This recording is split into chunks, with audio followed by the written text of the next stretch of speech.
We started the Christmas Eve event in 1988, and we did the first 2 years in Roanoke Park, and then starting in 1990, we moved up to the Sonoma County Fairgrounds.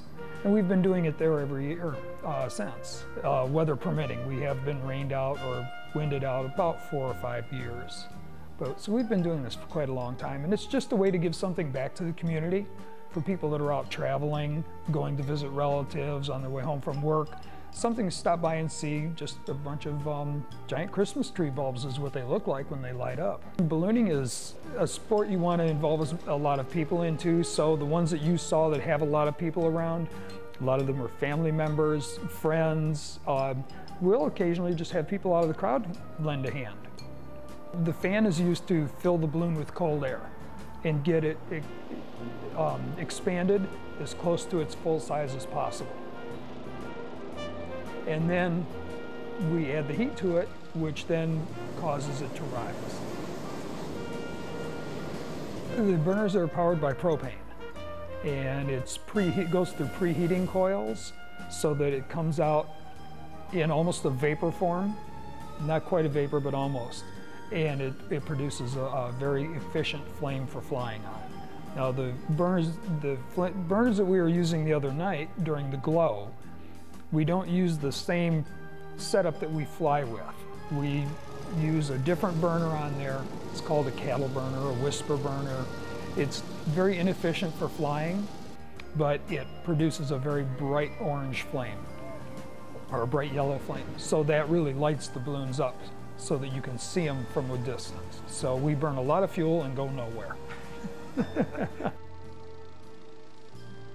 And they were definitely an enthusiastic crowd. I know when one of the balloons started to rise, it was one that had a little bit of a problem.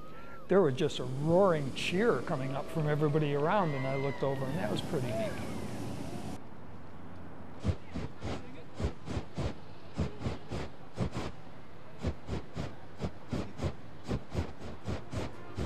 Through the Sonoma County Aeronaughts, we have monthly meetings, and I may have landed someplace today that I've never landed before, and the landowner is very welcoming and said, sure, you can land here anytime you would like, and we can share that information. And also, if we run into a problem of any kind, which are very few and far between, but if anything like that does arise, we can also share that information if somebody wants us to stay away from their property.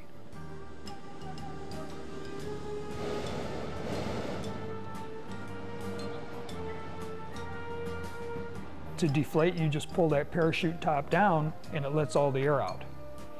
And so then you have a ground crew on what's called a crown line, just start pulling it over. And you don't put any more heat in it, you just let all the air out and pull it on down. The Senior Citizen Center right there, the high-rise, they watch us every year. And we've gotten phone calls from them before wanting to know, are we going to do it again this year, because they can see it right from there. And so it's real nice for them too. So we just try to make some presence there for the general community to come out and enjoy.